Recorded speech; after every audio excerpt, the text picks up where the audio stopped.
So, Chris, what are your thoughts going into Ant-Man? I have no expectations. Absolutely none? No.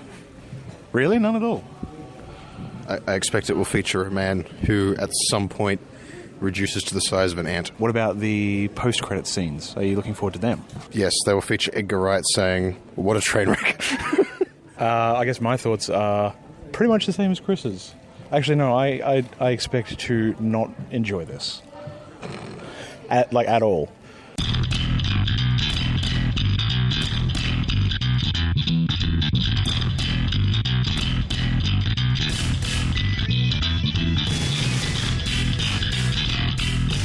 Comedy Bronze! We're back. I didn't check my mic levels or anything. I'm just going to trust that it's I'm cool, sure that it's fine. working. I'm sure it is. It's always fine. Why wouldn't it be fine? Hi, everyone. How you doing? Well, Captain Clipped Audio, yeah, everyone's great. All right, so first cab off the rank, got an email. We did get an email.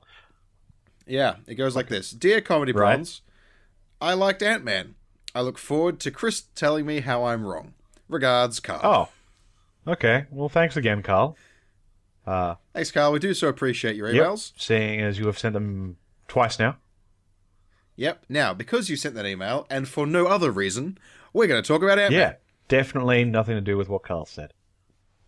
Yeah. Okay, so at the start of this episode, which you will have heard, but which we didn't, you'll have heard a small recording we made just before we went into Ant-Man. Yep. And how were your expectations borne out, Sean? I was pleasantly surprised. Tell me all about that sensation. Well, it started in the balls of my balls, and then went up. Gross. Well, to be honest, sorry, I'm feeling a little bit under the weather, so forgive me if I'm coughing. Ant-Man! We went and saw Ant-Man on Friday. We didn't end up seeing it on Thursday. So we saw it on Friday, and I was pleasantly surprised with both the plot and the cinematography and the acting. I mean, it's not the best Marvel film, but it's definitely not their worst one. Oh, no. The worst one is still Thor 1. You sure it's not Thor 4? No, Thor 4 for Thors is a modern classic, and you would do well to remember Yeah, I think that. everyone should. I also really enjoyed Ant-Man. Amongst the many, many things I enjoyed about it, all of which I will enumerate exhaustively Because we've got an hour. for our audience, is that it did not fall into the trap that all superhero films do, which is that they tell a story, which is usually the hero's origin story, and that story takes about an hour, Yep. and then that story finishes, and then there's more movie after that. Yeah. Which doesn't really work. No, it doesn't. This didn't do that. Well, I think it's perhaps because they've tried that a number of times now, and they've realized that it doesn't work. I think it's also that they've... I think the first round of superhero films didn't have a terribly high opinion of the viewing public's ability to grasp things. That's true. So I thought we better explain each time. This is how Captain America became Captain America. Yeah. This is how Spider-Man became a man-spider. Mm-hmm. Whereas this one, I mean, Scott Lang doesn't even really become Ant-Man, the public hero persona in the course of the film. He dons the Ant-Man suit for basically a heist. Yeah. Well, that's what this film is. It's and essentially part heist film. It's mostly a heist film, but with a super battle tacked on the end. It is. It has the perfect amount of comedy to balance out the incredibly serious nature of a man becoming small. Yes, you're right. This is no laughing matter, and we needed to have comic relief. Yeah. But no, Paul Rudd is, funny as he always is. But he's not the guy who is the funniest. The guy who is the funniest is Louise, who is played by Michael Pena. What does it mean when it's got the little the tilde above the N? What does that do to this? The sound of the N or the word? I think it turns it into an NY, as in El Nino. Oh, okay. Which is spelled N-I-N-O. Okay, so then his name is Michael Pena. Yes, Michael Pena does an excellent job. He is fantastic, and you can really tell that Edgar Wright if not had a big hand in the direction for those scenes, he definitely had a big hand in the writing. Well, Edgar Wright didn't direct it. He was just a story and script guy. Yeah. Because he left the project before it ever entered production. Yeah. You can feel Edgar Wright's growy little fingers in many corners of this film. Oh, yeah.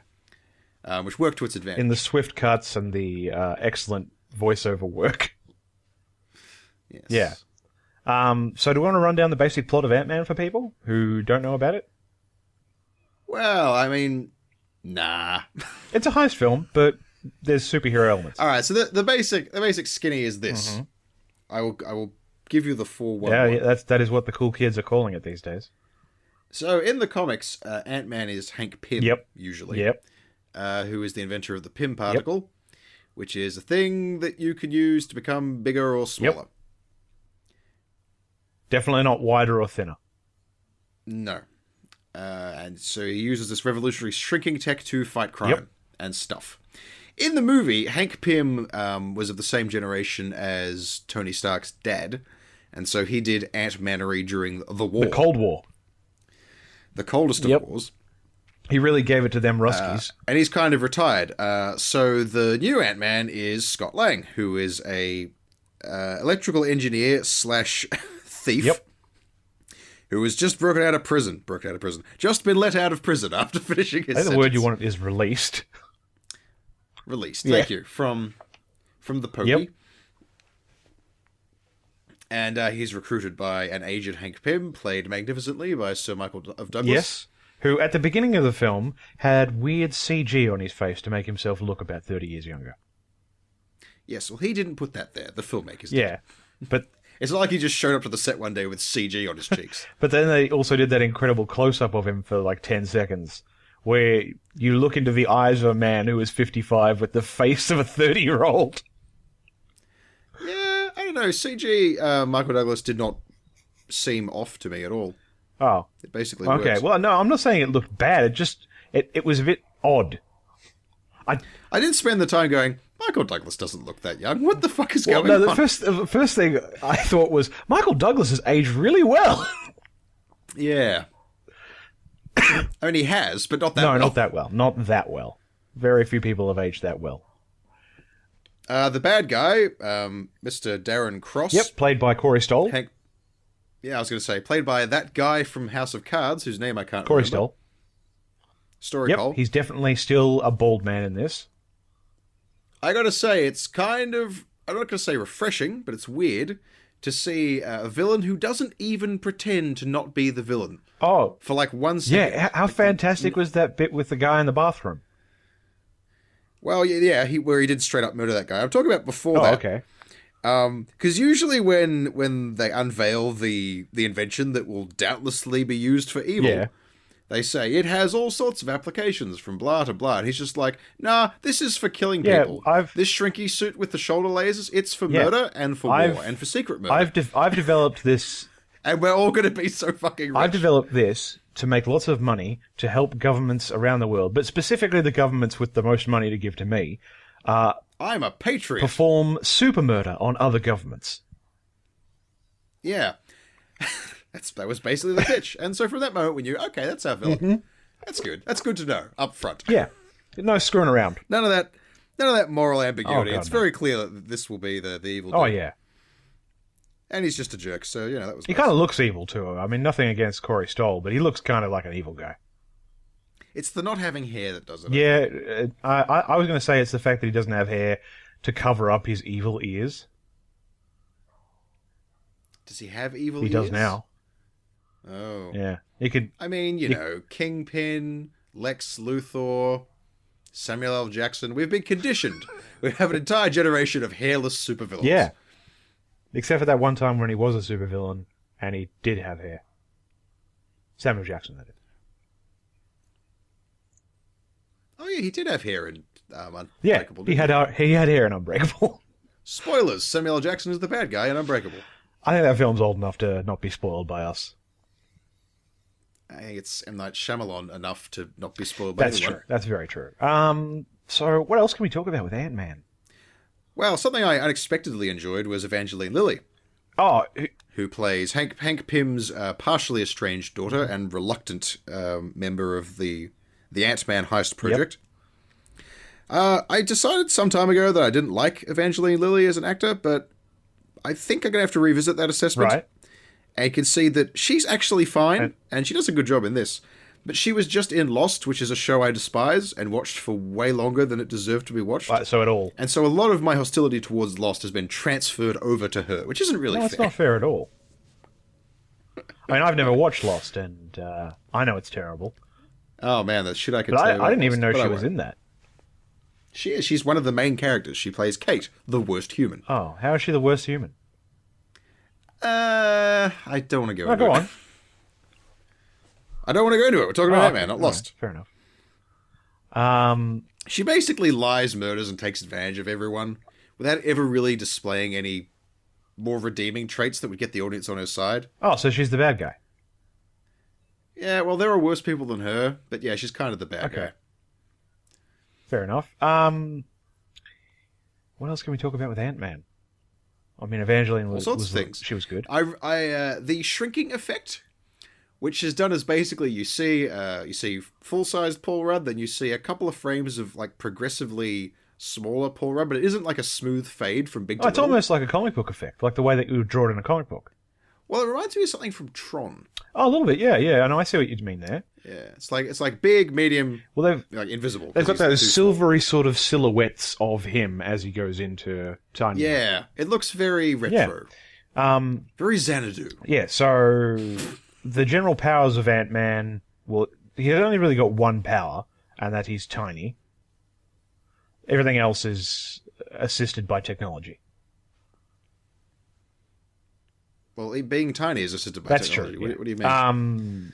I was just... He has two powers, both of which are granted by technology. Yeah. They are size changing and command over ants. Yes. Well, it's not just ants; it's other insects as well. Not in the movie; it's just not ants. in the movie, but he can do other things. He can command other insects. So you claim. I especially like how. Oh no, I can't talk about that, can I? Because we don't want to give away anything, do we? No, we're giving away everything. This is the full spoiler cast, by the way. Okay. Go see Ant-Man. If you haven't seen Ant-Man, stop listening. We're going to tell you what happens in Ant-Man. All right, so we're going to go with that. It doesn't really matter. I mean, you can go into Ant-Man knowing what happens and not really have it be spoiled. I don't think there are any plot twists that are totally unexpected. Well, I was just going to talk about Anthony. Oh, yes. Yeah, he has his favorite ant is Anthony. Who's a flying ant. Who's a flying ant and gets shot down by the villain. Yeah. And they do the incredibly moving, slow drift of his gossamer wing to the ground. Yeah, a single wing just floating down. It's like, no, Anthony. Oh, you're going to regret that, buddy. Yeah. That was great. Marvel made me care about an ant. I didn't think they could do things like that. Make me care about it. I think filmmakers made you care about an ant, but yes. Well, and then Marvel paid for it.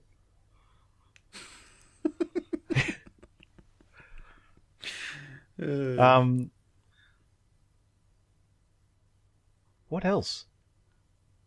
What else do we want to talk about with Ant-Man? Oh, I was going to talk about the science of Ant-Man, if we could. Oh, all right, yeah. Let's talk about the science of Ant-Man. Yeah. Where's all his extra mass go? Nowhere. So... Weren't you paying attention, Sean? It doesn't get rid of bits of his body. It reduces the distance in between atoms. So he has as much stuff making him up as when he's little as when he's big, which is why his punches are so powerful. That doesn't make a lot of sense, though. You're right, it doesn't make any sense. Okay. In fact, the energy required to squeeze atoms closer together would be astronomical. And the forces contained within our shrunk Ant-Man would probably cause him to explode violently. I was going to say. But it's comic book science, so we'll just leave it alone. Okay. Yeah, I seem to have more problem with that than I do with him communicating with ants, I guess.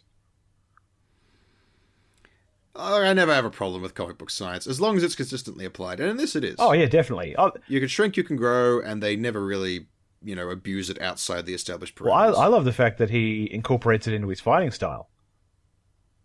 Well, yeah, I mean, he has to. That's all he's got. Yeah. At full size, he's just an unaugmented human. Yeah. And he would lose... Oh, no, Daniel wanted me to bring something up. What did Daniel want to bring up? I can't remember, and now Daniel's going to be mad at me. He will be, yeah. Okay, well, first of all, towards the end of the film, there's a thing brought up earlier, which is that if you shrink too far, You'll end up going into the quantum realm. you get into an inescapable shrink cascade where you can't get back. And you keep shrinking for all eternity. Yeah, because the way the suit works is once you exceed the safety guards, there's no coming back. The regulator.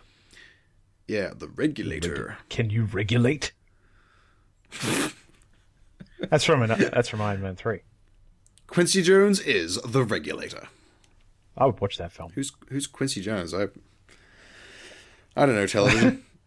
But what was it you're going to say about the regulator? Oh yeah, so he has these discs that he can throw at people or objects to make them bigger or smaller. The embiggeners and shrinkeners. Yeah, they're like temporary Ant-Man suits, which there's a lot of guff talked about how the effects of Pym particles on the human mind make you go crazy with time. Yes. So those discs seem pretty irresponsible to me. Just like throw them at people and drive them insane. Like also, wouldn't that he accidentally makes an ant the size of a dog? Okay, wouldn't that ant die as soon as that happened? Probably. Just because was it the square cube law? Yeah, well, I mean, no, because the ant that's the thing. The ant actually hasn't gained mass. Its its atoms are just further apart, right? So that ant should be incredibly fragile. Right. Based on the logic of the movie. Okay. Well, basically, shouldn't that Thomas the Tank Engine not have been able to go through the wall then? You're also correct. It should have been very undense. It should have shattered. So they seem to be very firm about that. When you shrink, you get stronger, but when you get bigger, you just kind of... It's fine. It's fine. The universe just packs extra stuff in there for you. Yeah. It's like packing peanuts. So, predictably, at the climax, Scott Lang gets shrunk into the quantum realm because he needs to punch his opponent's circuit board to death. And the only way to do it is to shrink real slow. Shrink between the molecules.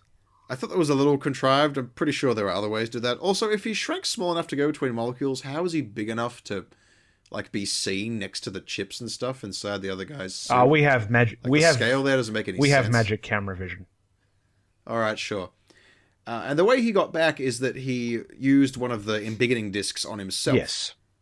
Because his suit was dead, but he still had this stored source of Pym particles. Yeah, he took out the regulator and replaced it with a thingamajig. Yeah, well... A ninja star full of big sauce. And I thought, that's cool, because they solved a problem with the established tools. Yeah. They didn't just magically give him a way to get out of it. Yes. I was like, oh god, if he finds Janet down there and she helps him out, I'm going to be so angry. Oh, I thought that was going to happen too, and then I was going to kick off. Because that would have been stupid as fuck. You're doing fine until the last 10 minutes, guys. So but they didn't screw it up. They got him out of the problem with, the tools he had to hand. But also, at the same time, isn't that kind of kind of an obvious solution to that problem? Well, yeah. The problem is, you break your regulator if you go small. Here's an idea: have a backup regulator, or use these things. But I guess Hank didn't develop them until during this film, so when it was a problem earlier, they weren't available. Yeah, so obviously the technology that it's kind of something. Yeah, that's a newer thing that he's come up with. I'm drinking. Okay. What kind of drink? Is it some sort of grape drink? No, man, it's water. I also have water. Water from out the tap! Gotta love that fluoride. Yeah, so there was that, and then there was the post-credit scene, and then the post-credit scene. Alright, I will talk to the hang on, we've got to talk about the intersection with the main Marvel Cinematic Universe. I reckon we should, but why don't we take a break, and we'll talk about that after the break. Oh, fuck it, I've turned on the PS4 again. Chudlink's breakfast sausage made from things we found. Hi, my name is Sal Bukowski, inventory manager for Chudlink's West Coast operations. I'm here to blow the lid on this whole thing. Our corporate branding would have you believe that Chudlinks are made from things we found. Like we was just walking through the forest where we happened upon a bunch of C-grade beef and some rat bones. But I'm telling you now, Chudlinks' is made from things we ordered. We bought them rat bones, and we arranged for that beef to fall off the back of a truck. The only mysterious thing about Chudlinks is where the money comes from. Chudley's breakfast sausage with Nazi gold. And you're back in the room. Yes, we're back in the room, and we've definitely not touched you. That you will ever be able to tell. Yes. And you'll certainly never be able to prove it in a court of law. So Ant-Man's intersection with the main DC cinematic universe comes in the form of a fight with the Falcon. Yeah, the Falcon. The Falcon, when Ant-Man is trying to get some technology from what they thought would be an abandoned Stark Industries warehouse. Yep. But is actually the Avengers' new base that you see at the end of Avengers Age of Ultron. Yep. And one of the things that I enjoyed about this film, but I think might perhaps be a weakness, is the way it does things that make me feel smart, because I can see things coming and then feel clever when I'm proven right. Okay, so when you all it's saw that actually coming. doing is it's just being obvious about things. Right, okay. So you saw that coming, is that what you're saying? Oh yeah, immediately. Yeah. As soon as I said, "Oh, abandoned facility," I was like, "Yes, it will be the Avengers base." Yeah. In the same way that I totally called that the tank keyring that Hank Pym has is actually a real tank shrunk to miniature size. Yes, it will be it is. used in the climax of the film. It is. And it And definitely I was correct, and it was. It was Chekhov's keyring. It was Chekhov's tank. Yeah. So the fight with the Falcon was kind of fun. It's always nice. Oh wow! Now I can picture back comics again. Right. It's nice when your comic or your movie does a crossover with another thing, but in such a way that it isn't stupid. Well, it's basically rewarding you, the reader, for reading it. Yeah, you're exactly right. Yeah. That is one of the... Oh, New 52 bickering again. One of the things that annoyed me so much about the New 52 was the way that the crossover comics punished you for reading comics rather than rewarding you. Yeah. Like at the end of the day, you're paying for these people to do for something that you'd hope that they love doing. So you would really, really, really hope that they love you for loving what they love. I didn't follow any of that, but And yes, then you they would would- hope that and they people would show making you by- things and then selling them would do a better job. Yeah. And they would show you their love for you and the things that you love by giving you more of the things you love. I don't think it's necessary for Everyone should just love each other. Jeff Chris. Loeb to love me in order for him to make a good comic. Jeff Loeb will love me, Chris. Well, obviously, sure. I will make him love me. Coming for you. I'm gonna make you love me. Oh, Watch BoJack Horseman. It's great. season 2 is out, by the way. It's out? It's out. Came out yesterday or the day before.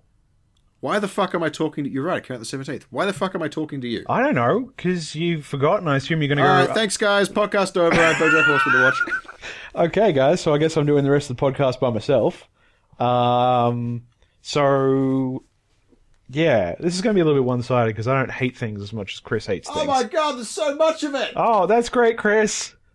13 episodes! Yeah, are you actually looking at it? Yes! How are you hearing me? It's so good. Haven't you left? Oh, I've missed this.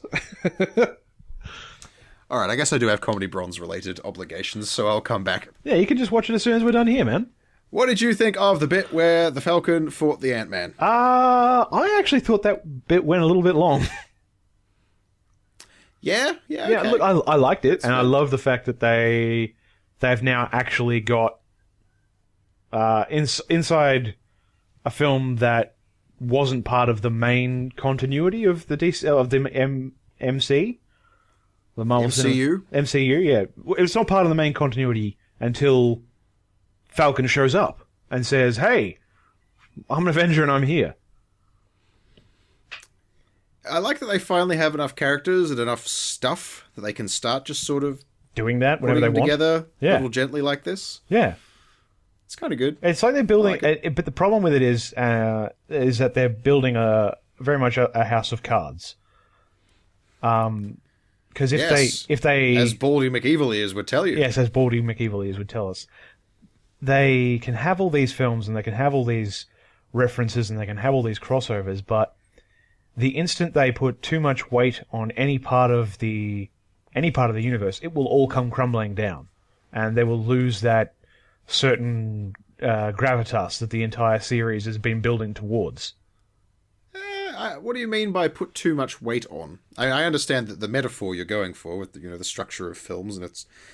But give an example of what would be putting too much weight on one film. Let's introduce a special new character just for the films, and we'll make him like... Introduce tons of new characters just for the films. And we'll make him like Batman, and then we'll sell $1 billion of merchandise just for that.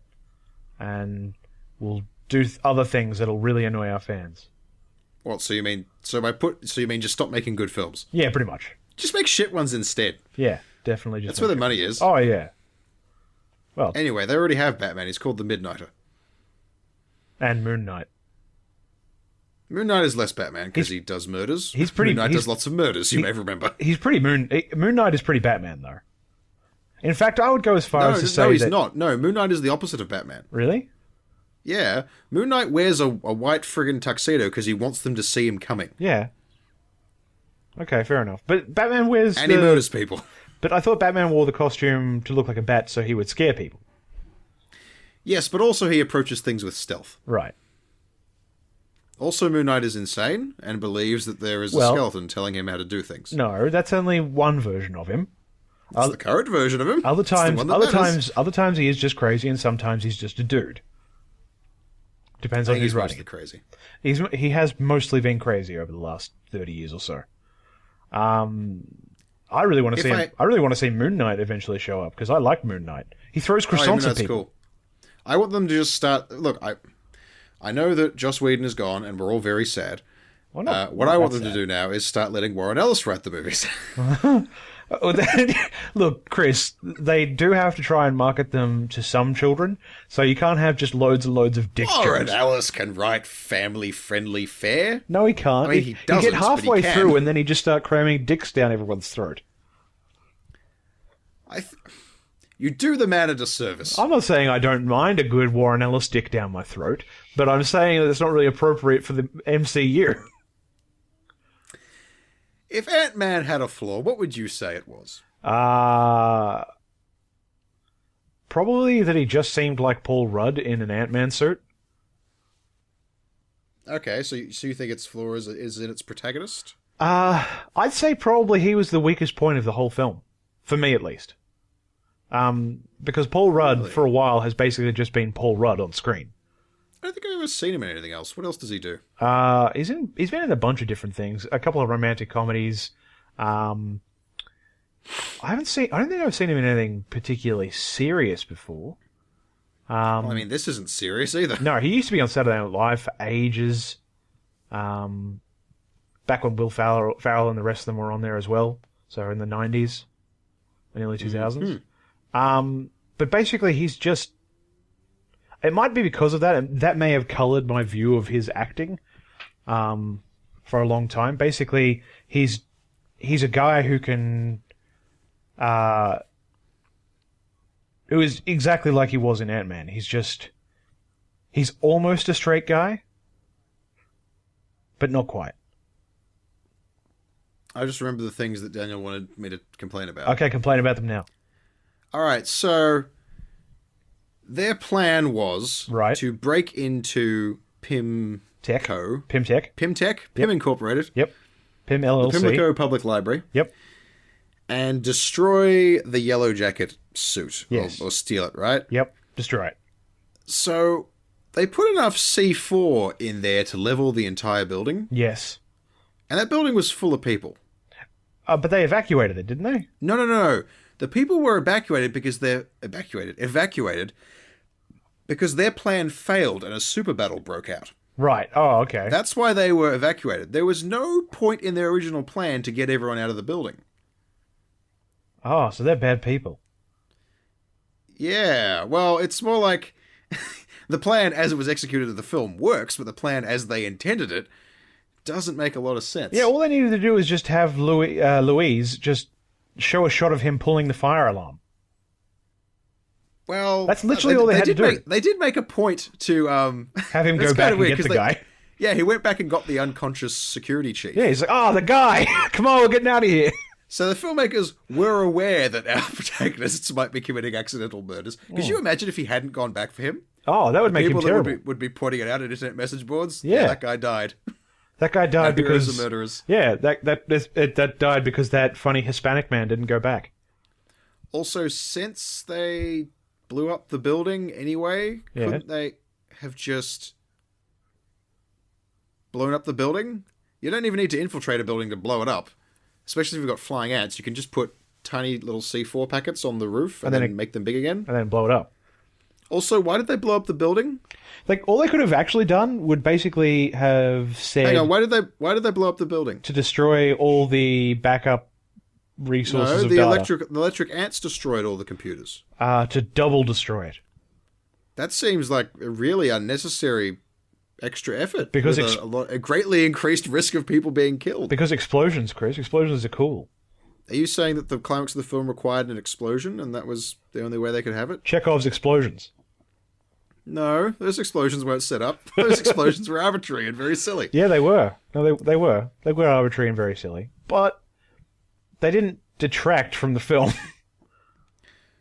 No, I guess this is what you call a moment of fridge logic. Yep. Where it all makes sense while you're watching the film, and you think about it later and go, hang on. Indy should have definitely died. No, that wasn't... That's obvious in the moment. Okay. That man is a smoothie inside a refrigerator. Oh yeah. Did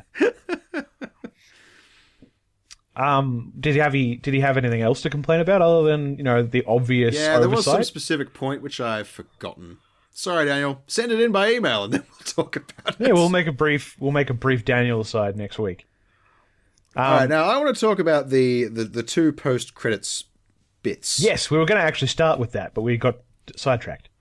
Did we? Sure. So, remind me again what the post-credit bits are. So the first one is Hank Pym and his daughter going down into the basement of the Pym house. Oh, yeah. And he goes, hey, Yeah. check out this suit I've been working on. It's a prototype of the Wasp gear that your mum wore. Yeah, so Evangeline Lilly is going to take over the role of Wasp. Yep. So I assume she'll be showing up at some point in the next couple of films. Yeah, that's cool. Yeah. It's nice to have more characters. Nice to have more lady characters. Yeah. Strong female characters, always nice. We've got Black Widow. Yep. And we've got Scarlet Witch. Yep. They all have colours in their names. They do, except for Wasp. Yeah, but she'll take the name Yellow Jacket. Will she? Yes. Okay. So that way they'll all be colour coordinated. So they'll keep that motif.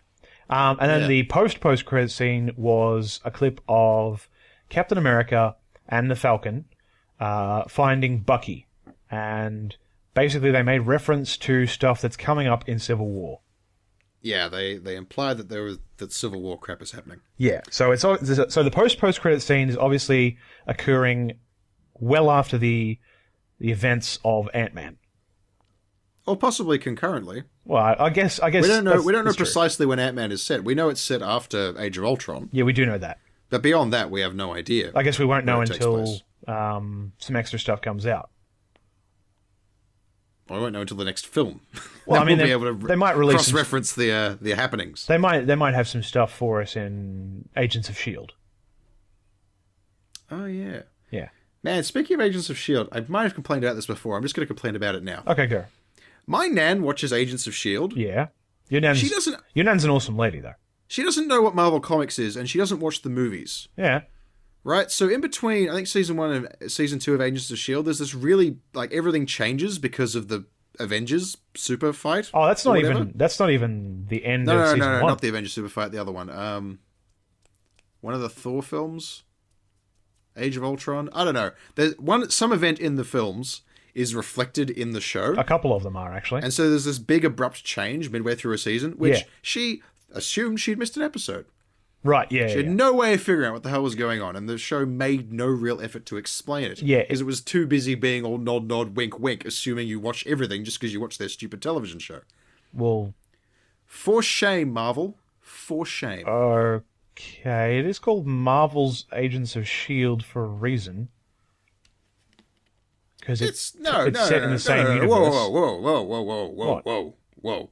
It is not the job of the viewer to look up every piece of secondary material. Well, Marvel's Agents of S.H.I.E.L.D. is the secondary... in order to enjoy it. But Agents of S.H.I.E.L.D. is the secondary material. There's more of that than there is of the Marvel Cinematic Universe at this point. Probably, yeah. Not even probably. There's an hour an episode. There's 20 episodes a season. There is many times more Agents of S.H.I.E.L.D. than there is Marvel movies. Yeah, that's true. But And it just doesn't matter. It just makes sense in and of yourself. But then how are they going to reference Stop trying to that simultaneously jerk off 3 different goals. This is a mixed metaphor. But the show was designed to do that. It was always intended for that use. To weave in and out of that. I am saying I consider the design of the show to be lacking. Right. And all you have to say is, but that's what it was designed for. But it was designed for that. Do you see why I find this counter-argument unconvincing? Okay. But, I mean... But that's what it was designed for. That's literally all it was. It was designed for... basically just to make them extra money during the films. No, it was designed to be a continuing narrative of Marvel-esque crap. Yeah. Which also tied into the films. And it attracted an audience of partially movie viewers, partially comic fans, and partially people who just like problem of the week style television shows, who have no interest in any of the other crap. Okay. And I'm going to say that audience is far from insignificant, because it's just a TV show. But did you break it down for you, Nan? Did you explain what she missed? Well, yeah, once she told me that she thought she missed something, I said, no, that was caused by a movie. And I explained that there are films that's tied into stuff and blah, blah, blah. And she felt much better about the whole thing. Is she but gonna if go... I hadn't done that, she would have gone on forever not knowing that there was this thing she was meant to be aware of, which the show never bothered to spell out. Is she going to go watch the films? Probably not. I think they're a little explodey for her. Oh, okay. A little outside her tastes. But Marvel's Agents of S.H.I.E.L.D. is pretty explosy. It's not that exploded. They can't afford to be that exploded. No, there's lots of explosions. Marvel's Agents of S.H.I.E.L.D. is mostly talky. There's a lot of talky, but there's big explosions. Oh, well, maybe Nan would be interested in the... Yeah, there's explosions, and I'll propose the idea to her. And there's people with superpowers.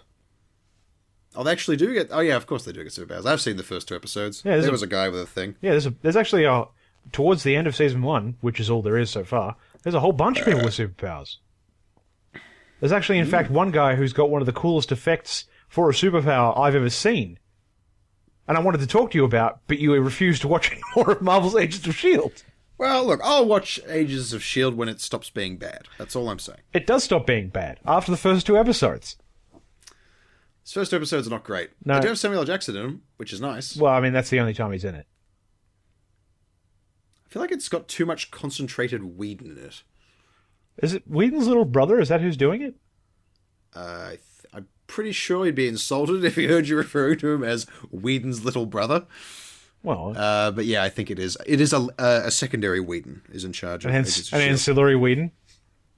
I'm just hoping that everything we're saying is complete nonsense, so Carl will send us a lengthy, angry email correcting us.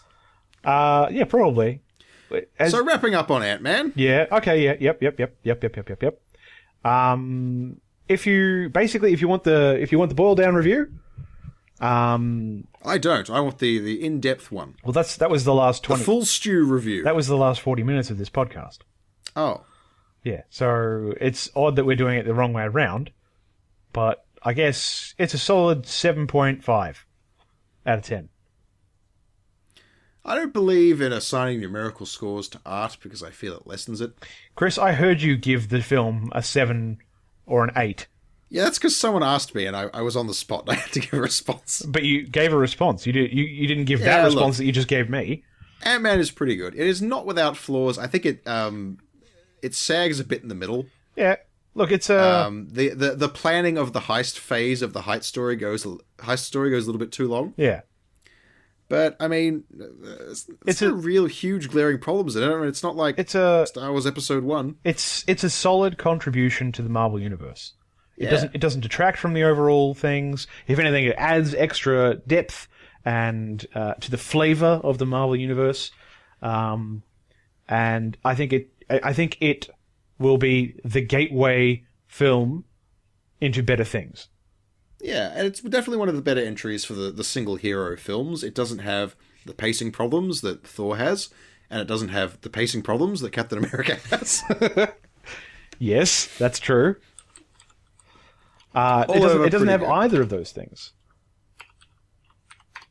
Can't believe I forgot to talk about it. The kid they get to play Paul Rudd's daughter is the best. Oh, yeah. He's ugly. She is- I love her.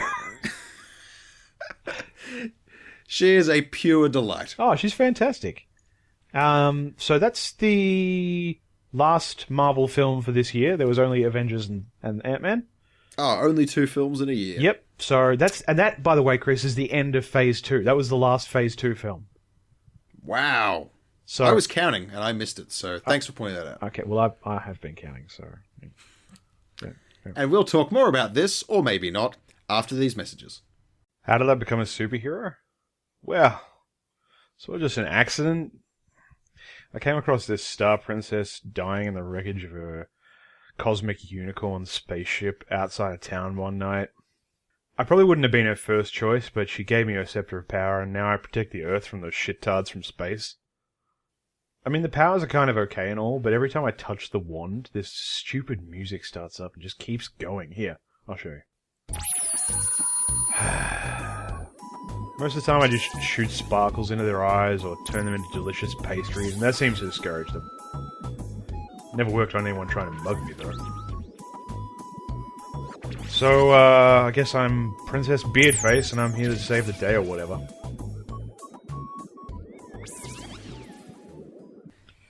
We're back. Chris is BoJacked Horseman, and I've jacked a horseman. Actually, didn't watch any BoJack Horseman, but I fully intend to after this. Oh yeah, I know you do. I just thought I'd build that up. We're gonna. I love that show. We're gonna move away from comic books now. Thank fuck. Am I right? More like comic-y bronze. What? Yeah. And according to Chris, we're going to talk about the death of the internet. We're going to talk about the crumbling of the winter. The winter of our discontent. They're getting rid of Flash, apparently. Yeah, well... Well, not yet. They haven't got rid... Okay, so, big story this week was that Mozilla and Chrome temporarily disabled Adobe Flash. Yeah. In everyone's web browsers without asking. They just said, right, this is off now. Yeah. And the reason they did that is because a new exciting security hole in Flash emerged. Indeed. And browsers, because, browser holders are quicker than plugin maintainers, looking at you, Adobe. They disabled it before Adobe was able to patch it. Yes. And then Adobe patched the vulnerability, presumably, which is why it's all working again. I assume and so. Things got back to normal. But it reignited the debate that comes along every couple of years and has been coming along forever about exactly at which point are we going to stop using Flash completely. Yeah. And Sean has something to contribute while I cough. There was a couple of couple of interesting tweets this week from one from a particular dev. What's his full name? Edmund McMillan. No, it's Alex Stamos. Okay. It is time for Adobe to announce the end of life date for Flash and to ask the browsers to set kill bits on the same day.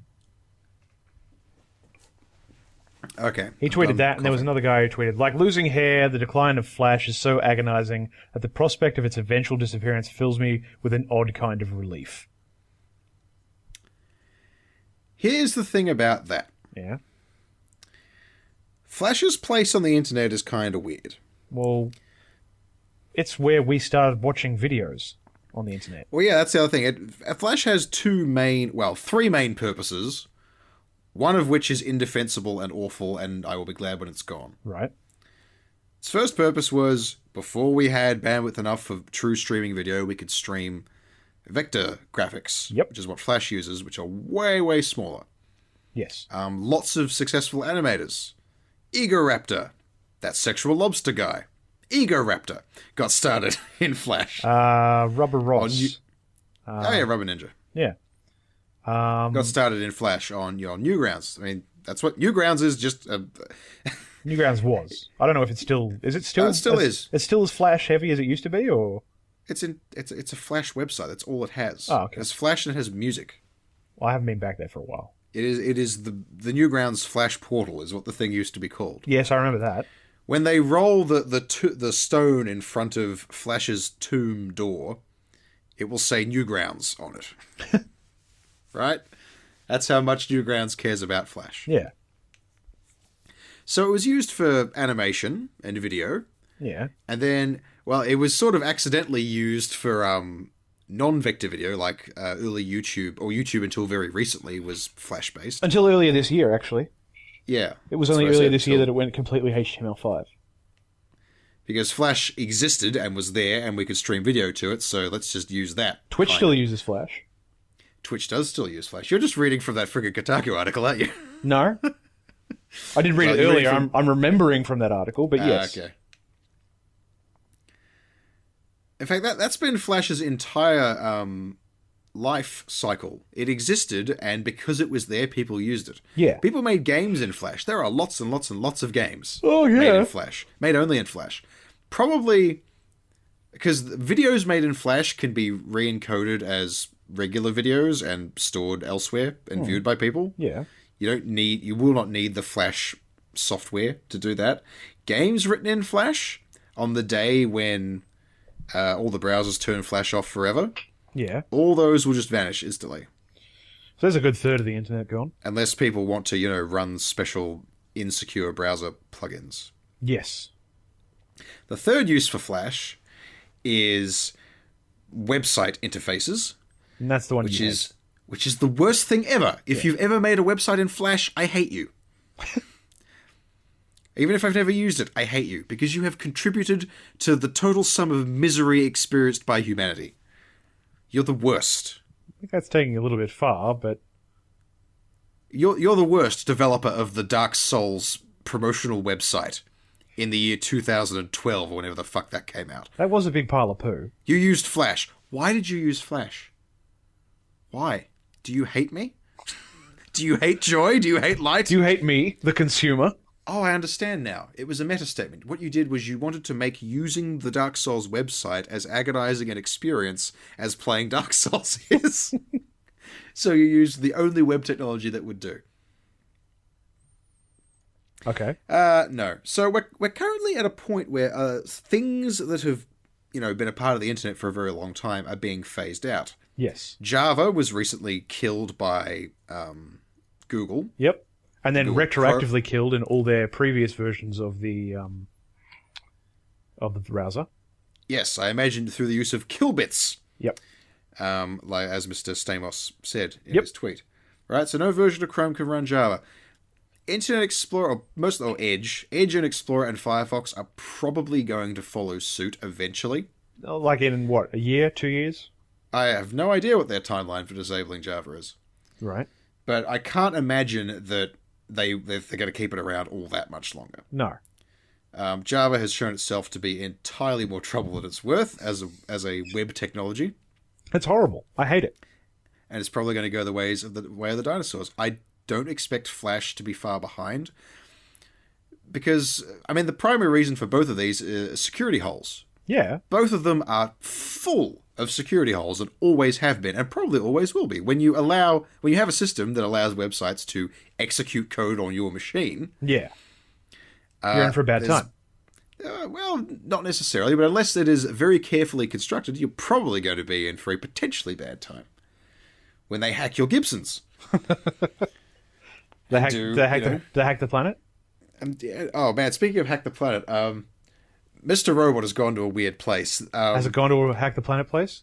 Well, no, they were in a hotel room. They were watching hackers on television. Oh, okay. So it's becoming too meta now. Yeah, no. It's even more meta than that because they were talking about. One guy says, "Man, they never get this shit right. I've been hacking for 20 years or whatever, and I've never seen a singing virus." The other guy goes, "Yeah, well, I bet right now some TV writer is cooking up a." A show that is going to ruin the hacker culture for another generation of people. And then immediately after that, it cuts to an underground game arcade and ping pong emporium. Right. Where one of the characters is meeting a member of the Dark Army, the evil cabal of hackers. And I'm like, okay, Mr. Robot, I see what you're doing there. You weird sort of circle jerk. What are we talking about? So security... Flash. So security issues aside, Flash's usefulness has kind of come and gone as a web technology. I mean, people, including Edmund McMillan, who one of the people behind Super Meat Boy, Yep, and Binding of Isaac, yep, much of other stuff, pointed out that Flash is still one of the best prototyping tools for games. right. Because it's got, ActionScript built in, and it's got graphic editing tools built in, and essentially a level editor built in by virtue of being in Flash, which has full, layout and movement and crap. Exactly. So for just faffing about, Flash is really, really good. It's not necessarily the platform you would choose to publish your game on. I mean, the original version of Binding of Isaac is a Flash game still. Yes. That runs as a standalone, and it runs like absolute shit. What does the new version run in? The new version is written in a real language, like C or something. Oh, okay. Binding of Isaac Rebirth, I think, is the new one. Yeah, that's run like a real game, which uses, rasterized graphics instead of vector. What does rasterized mean? Made of pixels. Right, okay. Sorry, did I... So, I mean, in terms of that's a use that Flash will pretty much always have, but that doesn't require web browsers to support it, because you can just do that on your computer. Yes. I mean, it's still one of the best animation tools for a single person or a small studio to have at their disposal. There's even been a bunch of TV shows made in Flash.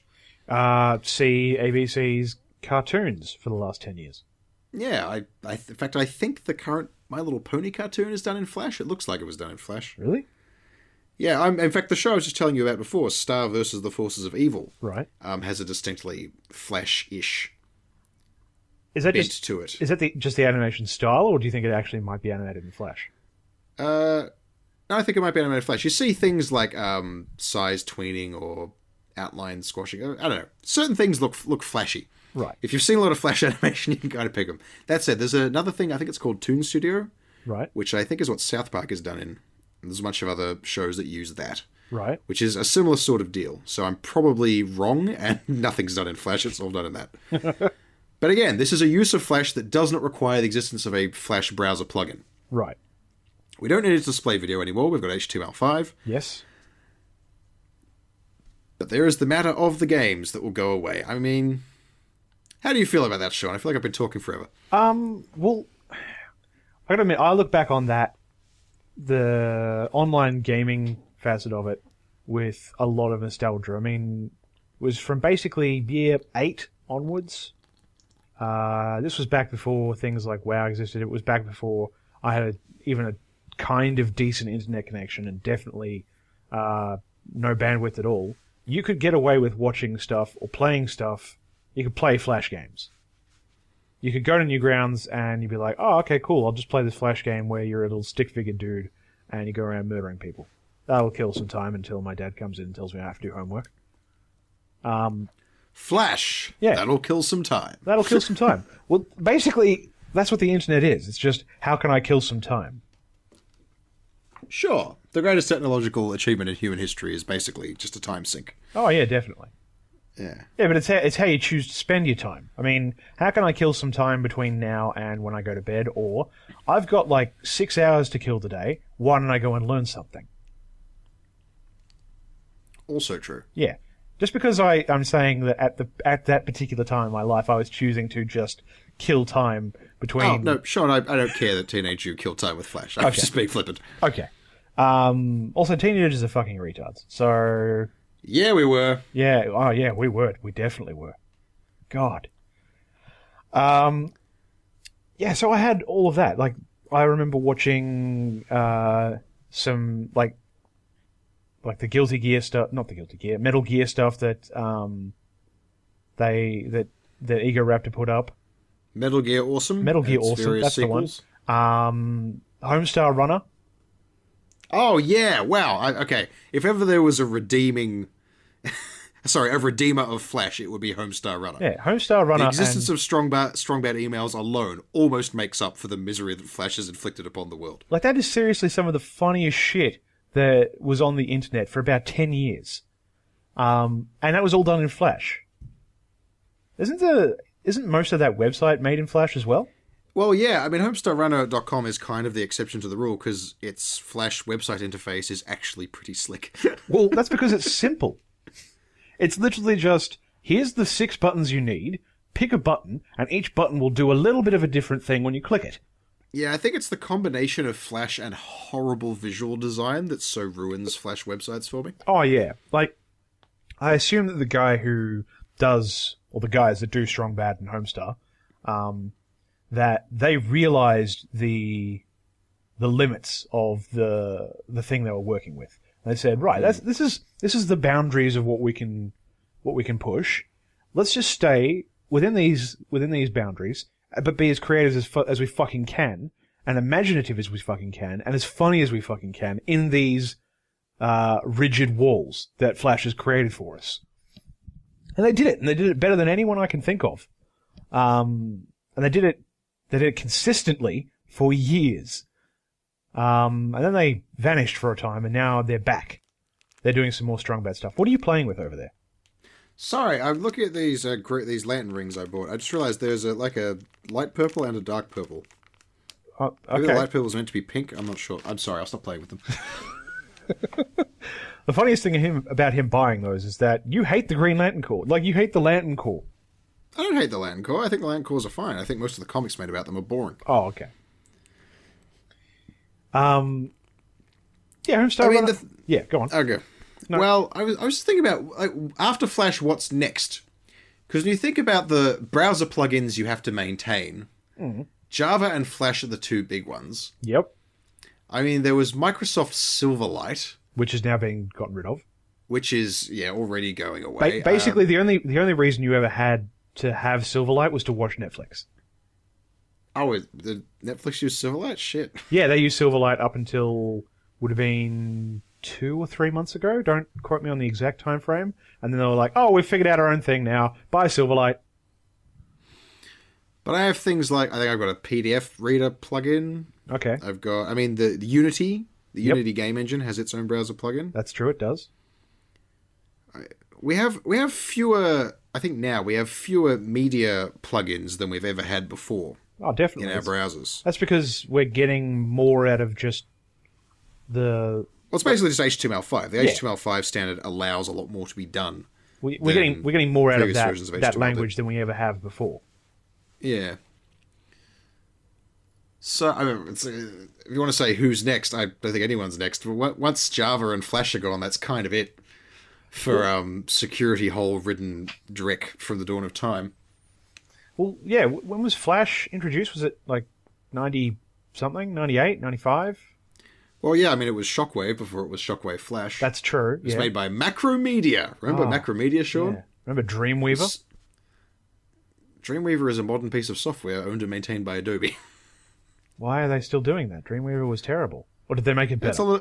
It's a little better now. Oh, okay. Because I remember using that in 1999 and 2000, and it was terrible. That was probably the Macromedia version, and I'm sure it was. It was terrible. Also, once you get out of the... It didn't help that every time that I loaded it up and my dad walked in the room, he would immediately start going, Dreamweaver! That's a song. I'll play for you later.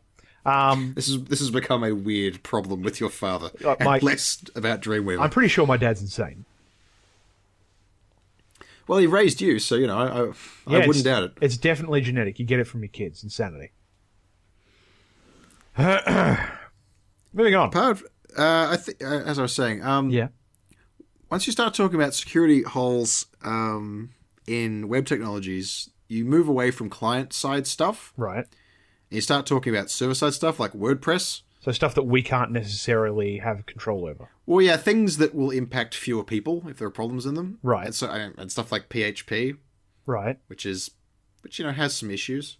But we would also, as the end user, want these server-side security problems to be taken care of as quickly and as cleanly as possible. Since you would, but more significantly, you know, there is no way that Chrome can ever just say don't render PHP web pages, because Chrome can't know that a web page is written in PHP.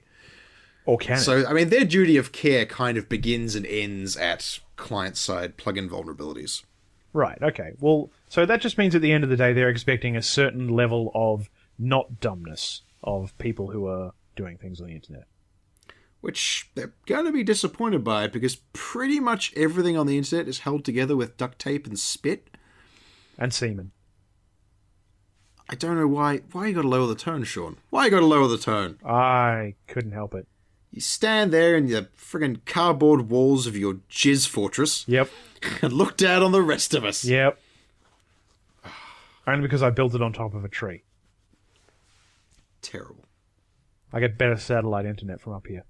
Well, on that soggy, shame-ridden note, Comedy Bronze draws to a close for another week. That's it for another week. What do we got for the boys and girls next time, Sean? Well, there's nothing interesting that I know of that's happening this week. Do you know of anything? Yeah, I'm going to finish reading friggin' Civil War, and then I'm going to tell you all about it. Well, I'll probably do the same thing, actually. Going to tell you all about it next week on the Comedy Bruins. Because I got a lot of late shifts this week, so I need a lot to read. Hot damn. All right, good night, everybody. Good night.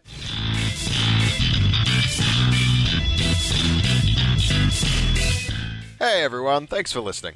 I hope you enjoyed that episode of Comedy Bronze. But if you were offended by Sean's flagrant racism, or if you just have a question you want to ask us, why don't you send an email to thirdplacejoke@gmail.com. That's kind of a crap way to end. Stay frasty.